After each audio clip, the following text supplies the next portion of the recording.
My name is Ruckus, and I'm 10-8. Got KidChecktheRhyme with me tonight. We're going to talk about the Flora fire. It takes several couple-hour interviews, but we'll get to the bottom of it. Just hang with us. We'll get you.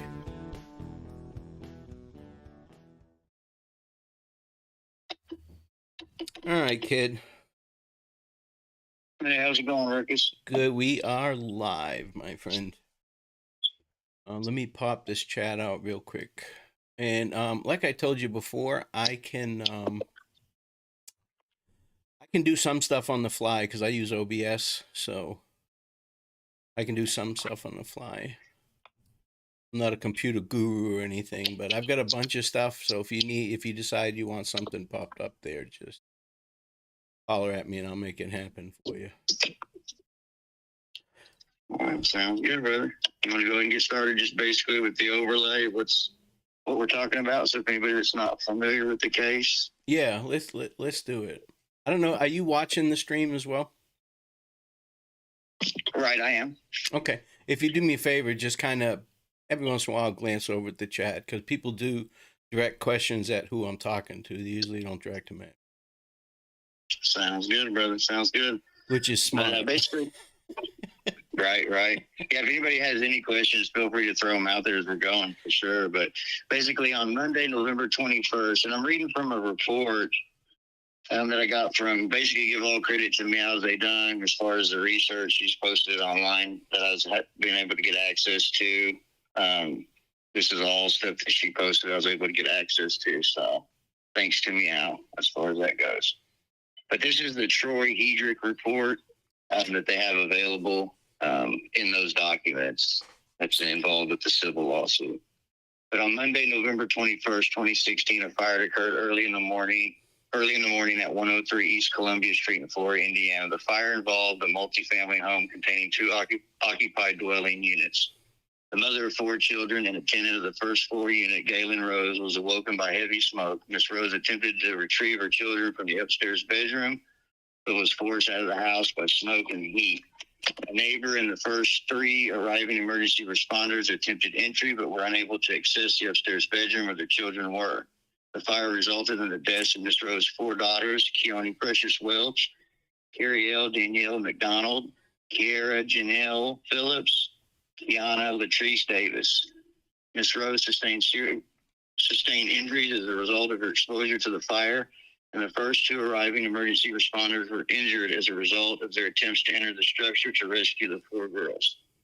The residence had a total of 4 stories, including 3 occupied levels above grade, an attached garage, and an unfinished full basement. The original date of construction is not known and was estimated to be sometime between 1930 and 1950.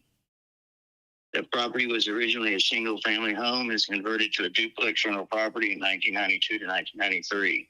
The lower unit had access to the basement level and comprised the entire first floor and room on the second floor via an interior stairway. The upstairs units was accessed by an interior stairway on the west side of the property, included the balance of the second floor and the third floor of the residence. The structure was a balloon-style wood frame construction with asbestos exterior lap siding. Interior walls were finished with either lath and plaster or wood paneling. The floors were of hardwood, with some areas carpeted, and the ceilings were primarily lath and plaster, with some areas, including the south first floor mudroom and upstairs unit kitchen area, finished with wood tongue and groove planking. Diagram of the floor plan of the lower unit is provided in Figure 1. If you have that available, it just basically gives a layout of the first floor, what the house looks like. Yeah, let me see if I got that.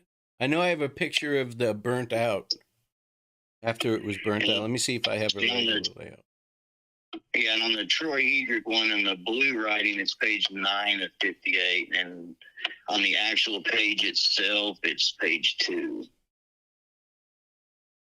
And at the time of the fire, the tenants were present and sleeping with both rental units. The tenants of the upstairs units, Courtney Dons and her fiance, Anthony Gray, had been sleeping in the living room and were awakened by their smoke alarm. The west entryway opens directly into the living room where they had slept. Ms. Don said that Because they were so close to their front door, it was easy for them to get out, but it would have been difficult if they were very far away from the exit. Upon awakening, her eyes were burning and she started choking, and she recalled that the smoke was very heavy and it took her breath away. Both occupants safely escaped the fire to the landing and stairway on the west exterior. Once outside, Ms. Dons called 911 to report the fire and initially observed the smoke was pouring out of the house. I'm going to throw that floor plan up for you real quick, brother. Okay. Press in the on, lower man. unit, in the lower unit, Galen Rose was asleep in the first floor bedroom in the northeast corner of the residence. And if you're looking at that picture, you'll be able to see that as well. Her 4 children were asleep directly above in the second floor bedroom. Miss Rose said that something came over me to get out of bed and recall that she just woke up. Recall that she just woke up to smoke, a lot of smoke. Miss Rose had been sleeping with her bedroom door left open. She recalled having turned off all the interior lights the night prior except a wreath mounted above the fireplace in the living room. After awakening, Miss Rose did not turn on any lights and did not recall any appliances or devices providing any illumination. Ms. Rose recalled that she jumped up and went through the living room into the dining room and stopped under the archway between the 2 rooms, where she recalled that a whole bunch of smoke came out and I couldn't breathe. She recalled the heavy smoke being accompanied by the sounds of fire, like a fire is going in the fireplace, but did not specifically recall seeing any fire. From her position at the north end of the dining room, Ms. Rose recalled seeing the kitchen door to the rear stairway open when interviewed in 2016. However, she did not recall being able to see the door through the smoke at the interview in 2017 and her deposition in 2020. She remembered smoke and heat coming from the kitchen area and believed that she may have seen flashes of light or reflections of the fire in the smoke, but could not offer no detailed account of the presence of flames within the apartment from her position in the dining room. She recalled a thick smoke layer having been above head level. Ms. Rose ascended the stairs to retrieve her children, but could only reach the 6th or 7th step before having to evacuate due to smoke and heat. She confirmed that at this point she was in the thick of the smoke and stated, I had to turn around and go back down because I couldn't take that smoke. It was too much smoke. It was hot and I could not stand it. She escaped out the front door, leaving the door open behind her. The next door neighbors to the east, Adam Ayers and Elizabeth Ayers, heard screaming outside and descended to their front door. At that time, Miss Ayers said she was already awake, as she had awoken earlier at 2:45 a.m. and was lying in bed trying to go back to sleep. From the front door, they could see smoke and Miss Rose out on the front sidewalk screaming for help. They found her covered with soot, distraught, and frantically requesting help to save her children from the upstairs bedroom. Ms. Ayers reported the fire to the property owner and 911. And it's probably a good point to stop here to point out that literally the first thing, a lot of people try to blame the mom or whatever, but the first thing she did when she got up was try to run upstairs to save her babies. And it says that she got up 6 or 7, stairs and the smoke was just too thick. So, I hear a lot of people, or I see a lot of people type all the time, like, oh, she didn't try to save her babies. She didn't try to save her babies. And it says clearly right there, she immediately tried to run up there, but the heat and the smoke was just too much. And another thing I'd like to point out, too, is, a lot of people point out that between the first phone call to the landlord that Elizabeth Ayers called Josh Ayers first, then 6 minutes later called 911. And in house fires, you're talking, they measure survivability in seconds, not minutes. Absolutely. If anybody's, well, I should say this: if you have not been in a fire with smoke involved and had to inhale it, you don't want to. Trust me, but your body won't let you. It's like being pepper sprayed. You couldn't open your eyes if you wanted to. Well, it's the same thing with smoke inhalation. Your body won't allow it. Imagine the heat. You stand around a bonfire, and there's times where you have to back up because it's just, imagine just being pushed into it. I mean, it's definitely probably against all your natural instincts to run into a fire. And that's why I have mad props for fire department, emergency personnel that risk their lives every day. And like you said, they'll run into a burning building without hesitation. And that's just awesome that they're willing to do that, because unless it's an immediate family member of mine, I just can't see myself doing that. That's like you said, it's against all instincts to do it. Unless you train doing it, right? It's not second nature either. I can certainly understand, and people need to realize this, that whole stay low to the ground, stay away from smoke. Yeah, that works on a single level. By the time she got to the stairs, that's out the window. It doesn't matter how low you stay on a set of stairs. That doesn't matter. They're filled with smoke. You're fucked on a set of stairs. Doesn't matter. There's no such thing as stay low when it comes to a staircase. Yeah, and as you know, smoke, heat, it rises, and it goes right up the stair. I can imagine it was going venting itself first to that second, second, third story. Absolutely. So we'll continue on. Adam Ayers rushed to attempt entry to find the children approximately 20 seconds after Miss Ayers' call connected. Courtney Dons of the upstairs unit, that's the upstairs neighbor of Galen's, connected to another 911 dispatcher and also reported the fire. So literally within 20 seconds, the next door neighbor seen what was going on. The upstairs neighbor had made it out, and Galen had made it out. So this all happens within 20 seconds that, the fire's there, and boom, they're all running outside basically and calling 911. While Mr. Ayers ran to try to rescue the children, Miss Ayers attended to Miss Rose and recalls staying with her throughout the incident, except for when Miss Ayers retrieved her own children from her house. Miss Ayers recalled Miss Rose telling her that she had called her girls upstairs, heard them get up, and thought they would be coming downstairs. Miss Rose kept telling Miss Ayers that she knows one of them got up, but she couldn't see them. Mr. Ayers ran to the house and crawled inside as far as he could before he was forced out by heat and smoke. Mr. Ayers recalled being able to see fire in the kitchen, on the floor, and on top of the table. Mr. Ayers said the smoke was very black at this point. He ran back to his house to retrieve a flashlight and a blanket. Mr. Ayers found a blanket but was unable to locate a flashlight and returned to Miss Rose's apartment. At his interview, he recalled that he re-entered the structure, exited the structure, and then observed the arrival of the first public responder, Officer Josh Dysinger. And that's another thing too. So before the dash cam even is here, there's people trying, the next door neighbor, Mr. Ayers, he's trying to run in and save the girls as well. As Josh Dysinger, the first police officers on scene. Emergency responders were toned out for a fully involved house fire at 3:35 a.m. The first two emergency responders to arrive were police officers that also served as volunteer firefighters. The first arriving responder was Officer Dysinger of the Flora Police Department. Upon arrival, he observed heavy smoke coming out the north side front door and saw Adam Ayers at the front door laying low and screaming into the house. Miss Rose told him the stairway to the children's bedroom was inside and on the left. Officer Dysinger went to the front door, dropped down, and began crawling inside. At that time, there was about 12 to 18 inches of visibility at the floor. He entered, turned left, found a bed, and began feeling around the bed before being overcome with smoke and forced to exit.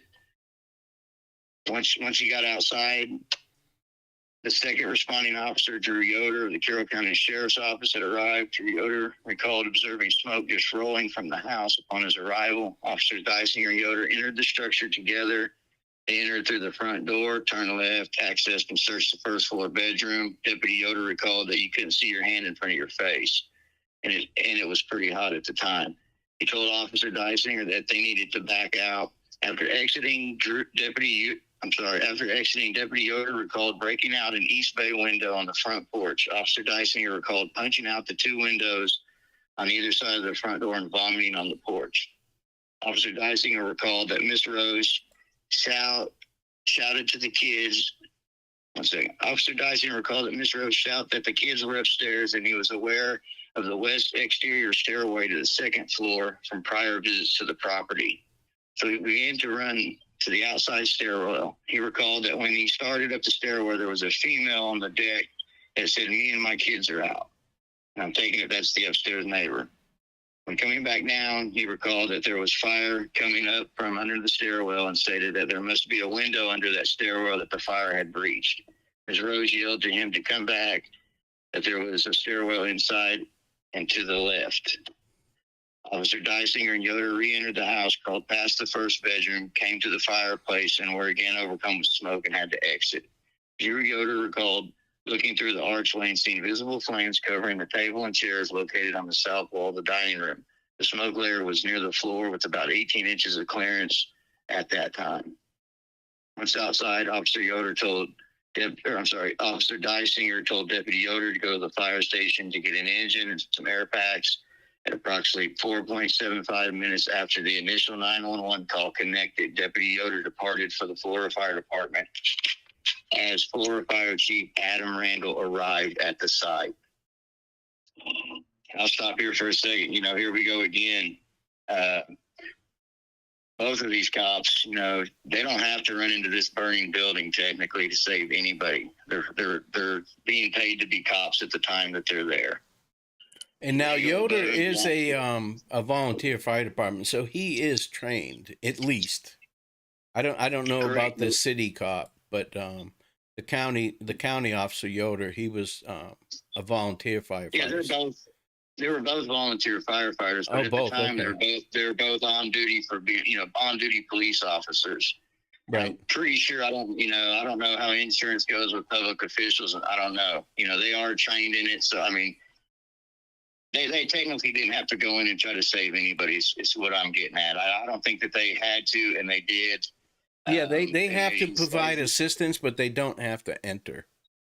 Nothing says they have to. I can see that. And it looks like they attempted several times to make entry. The mom tried to make entry. The neighbor tried to make entry. 2 volunteer firefighters, tried to make entry. Of course, they didn't have the appropriate gear. And then as Yoder is leaving to go to the fire station, and this is on dash cam, he's leaving, the fire chief shows up.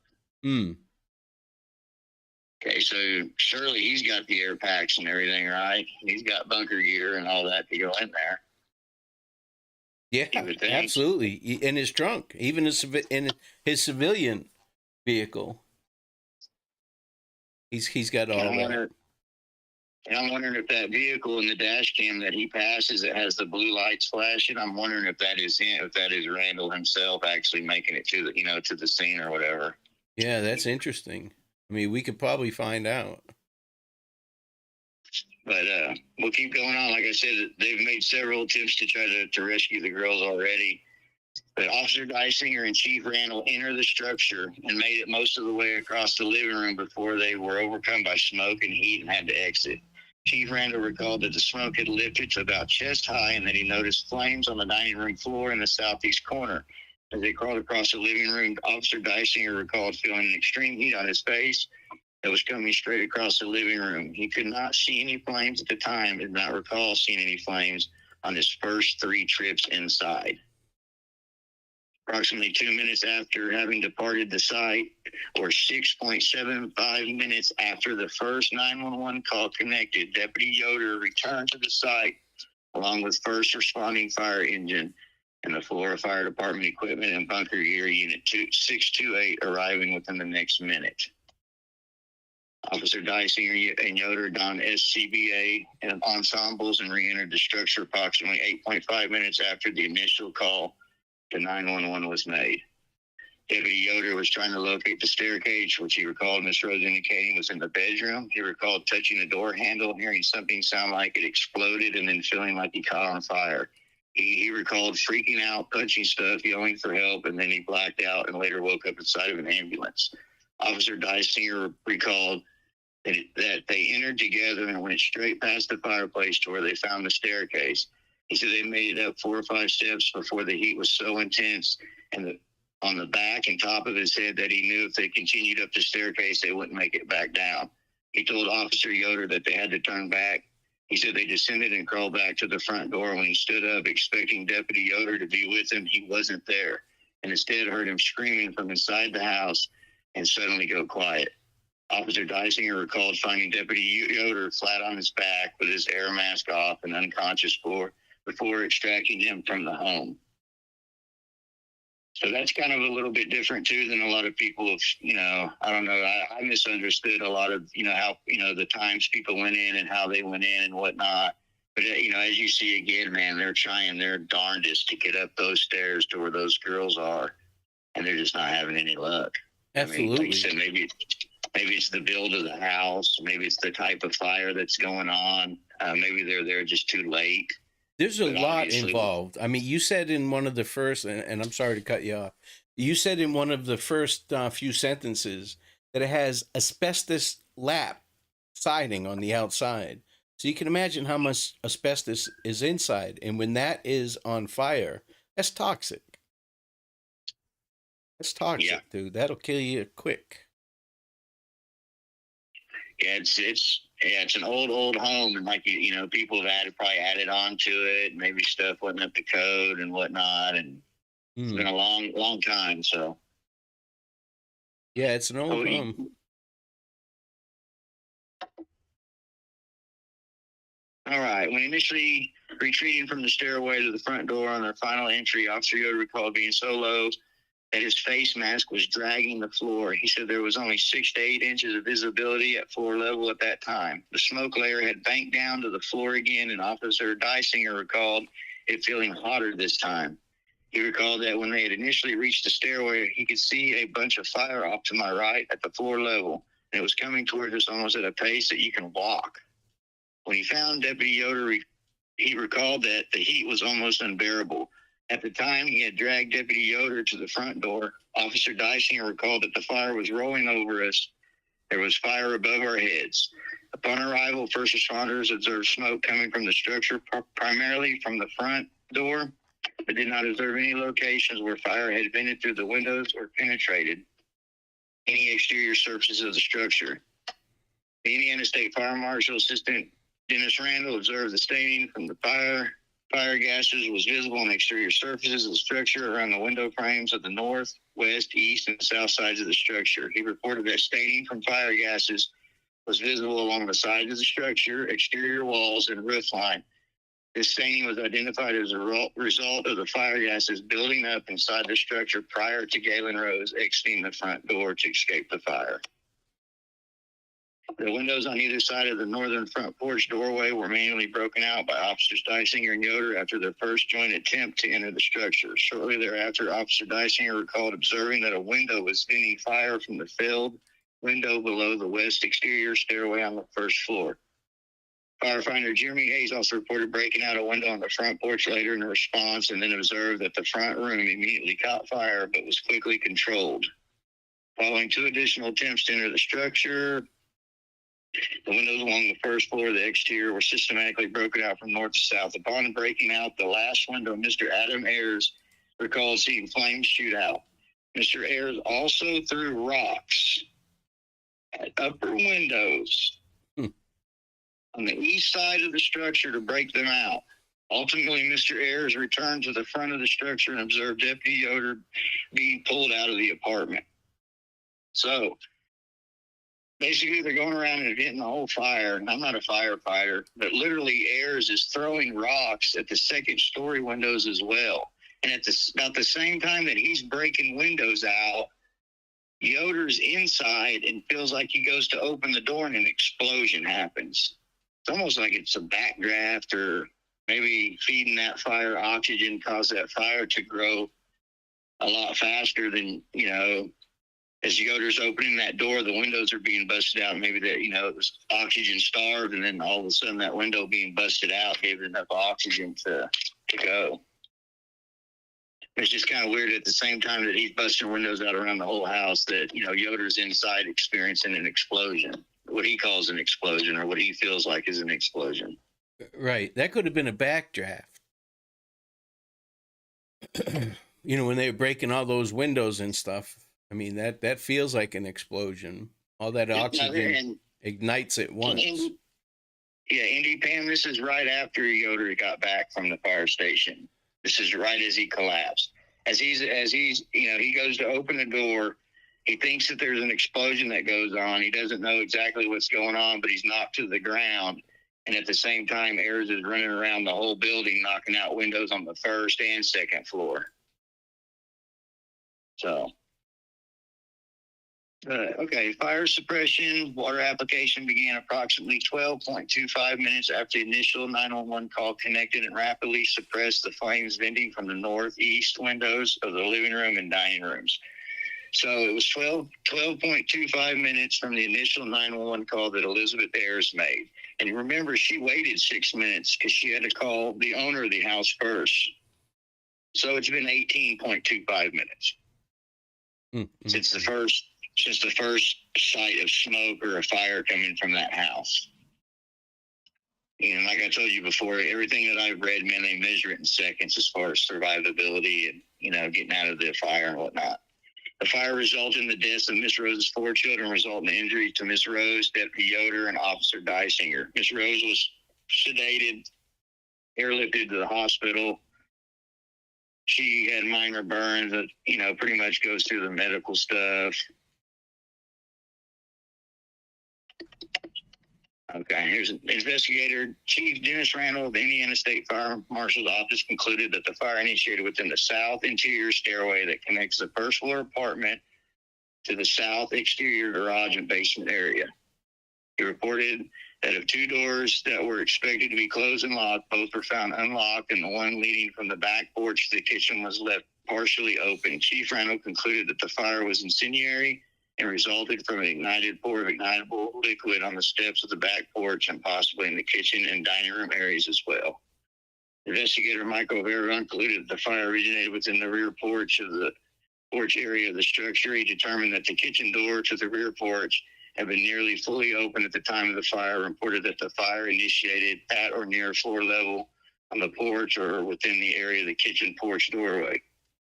He concluded that the fire became ventilation limited, which resulted in a low oxygen environment within the residence. Mr. Vergon reported the case of the fire to be incendiary in nature, caused by the intentional ignition of combustible materials by a competent ignition source, a match or a lighter. Now, does it say where, kid? Does it say where that took place?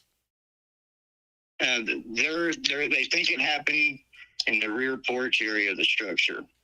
Okay. They think that's where this is where Michael Vergon thinks that's where the origin is the back porch area, and that the accelerants were used. And of course, Jeff Tipton is another investigator that has a different opinion as well, that it's undetermined. Huh. But Michael concluded that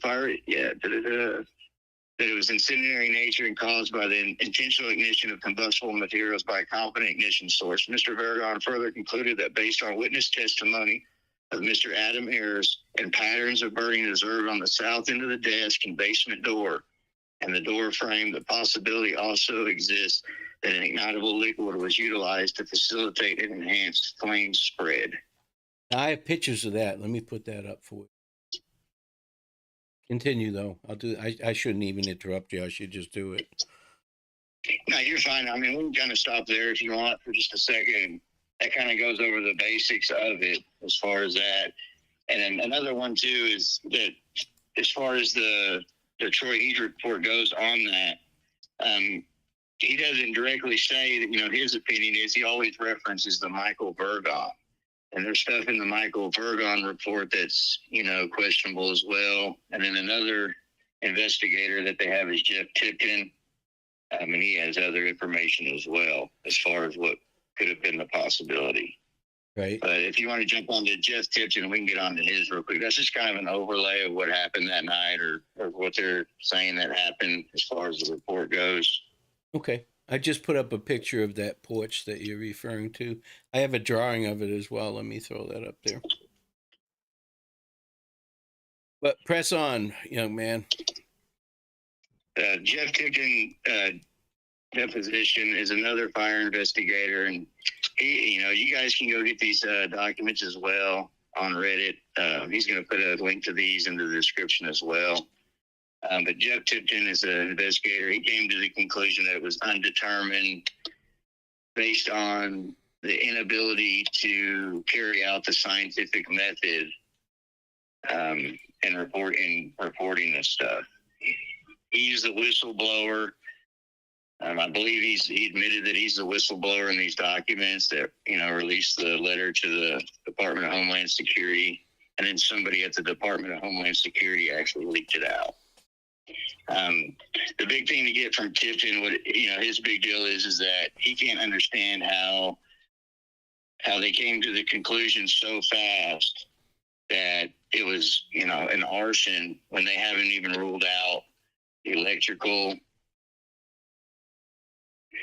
or arson or anything. The last thing that the investigator do, Jeff Tipton, was going to get together with the guy from the ATF, and they were going to try to get all the data they could as far as what was in the apartment so they could run a computer analysis